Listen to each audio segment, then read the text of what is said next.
조금 전에 김태훈 변호사님께서 우리 국민은 어떻게 우리 민족성은 굉장히 앞세우면서 북한에서 300만 명이 굶어 죽어도 북한 인권 얘기를 안 하려고 하고 탈북 여성들이 그토록 고난과 고통을 당해도 북한 인권 얘기를 국가도 국민도 안 할 수가 있느냐 이렇게 피를 토하는 심정으로 말씀을 하셨는데요. 저는 대단히 죄송한 말씀이지만 현재 우리 대한민국 국민은 선천적 자유결핍증 환자들이다. 저는 그렇게 생각합니다. 자유 그러면 영어로 freedom도 있고 liberty도 있죠. 그러나 freedom의 의미와 liberty의 의미가 완전히 다릅니다. freedom은 생내적, 태어날 때부터 천부적, 하늘로부터 받은, 그러니까 누구한테 양도할 수도 없고 누구한테 찢어줄 수도 없는 그런 권리를 태어날 때부터 하늘로부터 가지고 태어난 권리, 그거를 말할 때 프리덤이라고 합니다. 이거는 부모가 주는 것이 아니고요. 부모가 내 육신을 낳아줬지만 나의 인격이라는 관점에서 보면 나는 그 누구도 나의 권리를 침해할 수 없는 그런 존재다라는 관점에서 프리덤이라는 단어고요. 리버티는 거기에 지혜와 용기와 정의와 절제가 가미될 때 그게 리버티입니다. 그러니까 프리덤은 개인적인 자유라고 한다면 리버티는 사회적 정의인데 이렇게 말하면 이제 프리덤을 너무 좁게 본다고 생각하실 수 있지만 그 프리덤 안에는 근면, 정직, 그리고 자조자립입니다. 자조자립. 자조는 스스로를 돕는다는 한자 말이고요. 자립은 그러므로 해서 혼자 설 수 있어야 됩니다. 그 자립은 경제적 자립도 포함이 되지만 정신적 자립이 전제가 되어 있는 것입니다. 그래서 근면, 자조, 자립, 그리고 자신의 행동에 책임을 져야 되는 것이 프리덤이라고 한다면 좀 듣기 거북하고 인정하고 싶지 않지만 우리 자신을 돌아보면 과연 우리 국민이 프리덤을 지금 향유하고 있는가? 리버티는커녕 프리덤이 안 됩니다. 프리덤을 뛰어넘어서 리버티, 절제하고 용기가 있어야 돼요. 리버티는 용기, 그리고 그 용기는 무엇을 위한 용기냐? 정의를 실현하기 위한 것이 용기입니다. 그렇게 해서 그 다음이 프랑스 혁명에서 나왔던 박애 정신, charity, 그 박애 정신은 형제입니다. 형제를 널리 퍼뜨리는 것. 그래서 나오는 것이 리베라시옹입니다. 리베라시옹. 리베라시옹은 리버티에서 나오죠. 그리고 리버티는 불어로 하면 리브로 살아야 되는 사회적 구속성. 사회적 구속성의 인간이 리버티를 향유할 수 있고 그 리버티는 타인을 해방시켜서 같은 자유를 향유할 수 있어야 이게 자유민주주의가 되는 겁니다.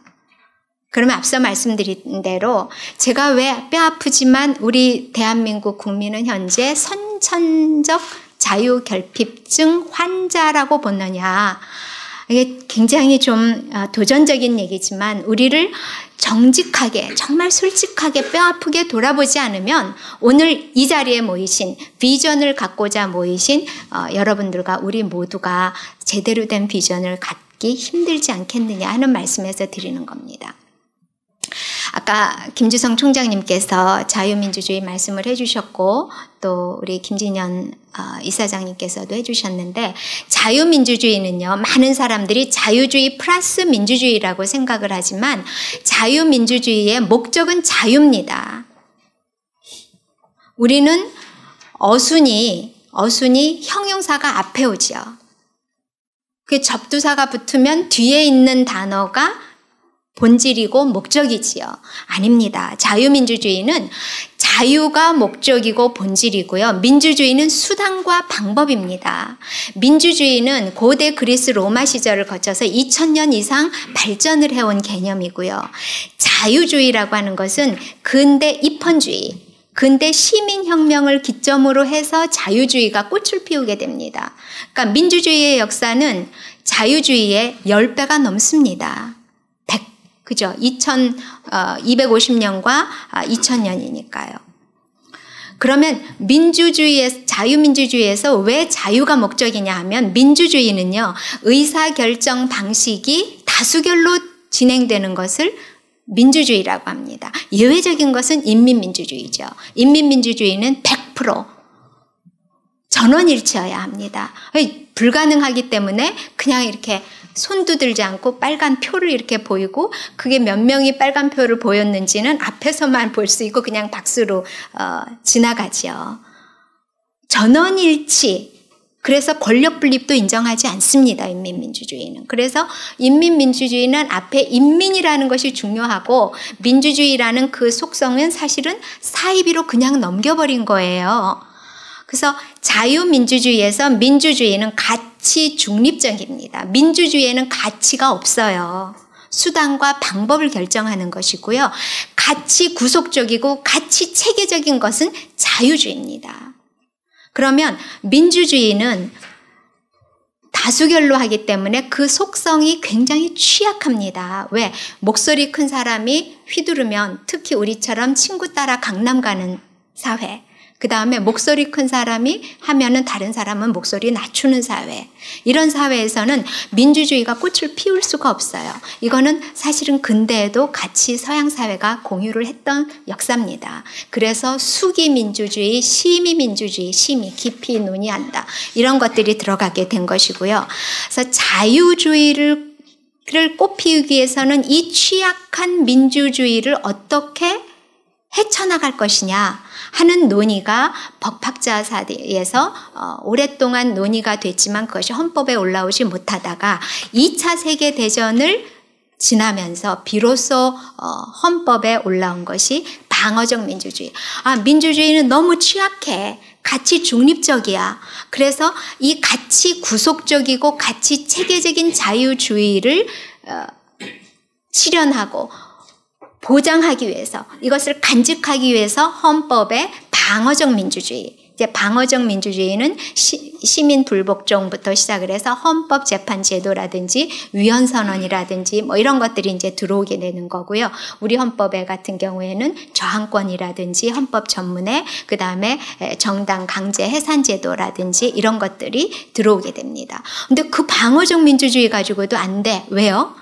이 공산주의, 사회주의를 실현하고자 하는 사람들은 이 투쟁이 자유주의하고 다르거든요.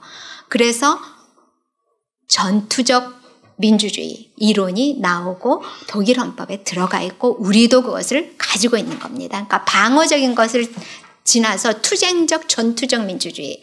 그래서 지금은 대한민국이 제가 볼 때 자유인식 자체가 굉장히 부족해요. 그래서 우리가 해야 할 일은 너무너무 많습니다. 그런데 우리 아까 말씀드린 대로 우리 70년이라고 하는 아주 짧은 시기 안에 민주화와 산업화를 이루다가 보니까 사실은 막 달려온 거죠. 막 달려오면서 길에서 지금 넘어지고 그 상처 입어서 지금 일어나는 시간이 많이 걸리는데 그것을 아까 우리 김진현 이사장님은 희망의 고통이라고 그러셨는데 저는 성장통이라고 생각합니다. 이것을 못하게 하는 또 하나의 우리 대한민국이 가지고 있는 역사적, 정신적 원인이 있다고 생각합니다. 정신적 원인은 농경사회. 이 같은 농경사회여도요, 밀농사를 짓는 민족하고 쌀농사를 짓는 민족은요, 사회 공동체의 정신 구조가 다릅니다. 밀농사는 1년에도 몇 번씩 지을 수 있기 때문에 공동체적 결속력이 그렇게 강하지 않습니다. 쌀농사는 한 번에 지어야 돼요. 그럼 물을 대야 돼요. 우기를 이용하기도 해야지만 극복하기도 해야 돼요. 그래서 이게 굉장히 집단주의적인 성격을 가지고 있어요. 그래서 우리는 기본적으로 자유라는 단어를 방종, 이기주의, 개인주의 이런 것, 그러니까 개인주의에 대한 인식이 없어요. 아까 말씀드렸던 자조자립하려면 개인 의식이 있어야 되는데 그거를 터부시하는 문화입니다.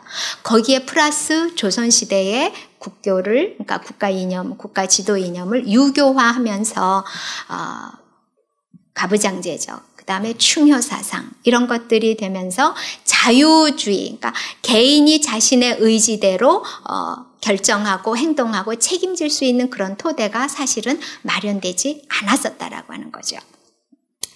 그래서 자유민주주의를 지키려면 지금 시간이 이제 벌써 10분이 다 된 것 같아요. 제 토론문이 조금 깁니다. 이거 한번 나중에 읽어주시고요.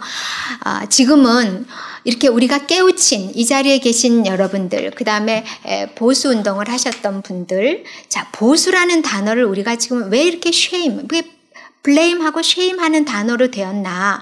사실은 그 굉장히 잘못된 겁니다. 노동당, 보수당, 민주주의, 전 세계 민주주의의 산실이었던 영국의 경우를 보면은요, 당이 노동당입니다. 노동당은 기본적으로 노동자들, 농민도 아니에요. 왜? 영국은 농사라는 것이 그렇게 척박했고 농민의 수가 그렇게 많지 않았거든요. 그 노동자의 이익을 위해서 만들어진 결사체가 노동당이고요. 거기에 비해서 보수당은 universal value, 보편적 가치를 유지하고 개선하고 발전시키기 위해서 결집을 후회하게 돼요. 나중에 노동당보다 훨씬 나중에 보수당이 만들어지는데, 이 보수당은 특정 계급, 특정 부류의 사람들이 아니라 universal value, 보편적인, 인간의 보편적인 가치와 제도를 보존하고 계승하고 발전시키기 위해서 만들어진 보수당은 기본적으로 다르죠.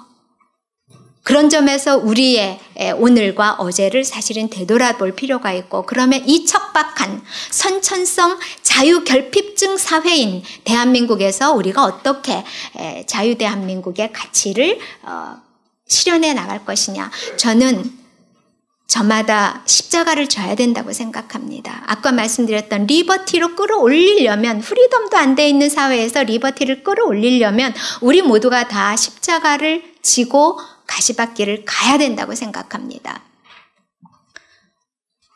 엊그제 12월 10일이 세계인권선언, 사실은 세계인권선언도 월드가 아니라 Universal Human Rights Declaration이거든요.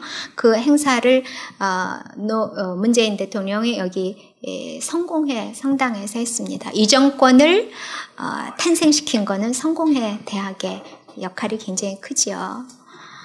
거기에 가서 왜 거기서 했느냐 했더니 전쟁 중에 신부님 수녀님들이 순교를 많이 하셨기 때문에 이게가 굉장히 역사적인 가치가 있는 곳이다라고 했어요.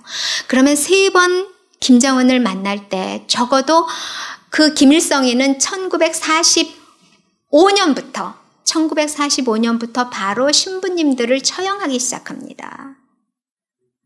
그 문제를 제기하고, 그분들이 어떻게 처형이 됐고 살아계신 분은 어떻게 살다 어떻게 돌아가셨고 수녀님들을 강제로 이 베일을 벗겨서 시집을 보내고 한 그 종교의 자유 얘기를 했거든요. 문재인 대통령이 성공회 성당에 가서. 성탄절이 이제 며칠 안 남았습니다. 그럼에도 불구하고 이 나라의 신부님, 목사님, 수녀님들이 과연 자유주의적, 종교의 자유에 대한 인식이 있느냐 하는 것도 다시 한번 생각을 해봤으면 좋겠고요. 오늘부터 우리는 이제는 더 이상 안에서 목소리를 내는 것이 아니라 밖으로 나가서 순교한다는 자세로 나가지 않으면 이 땅의 미래는 없다 하는 생각을 합니다. 감사합니다.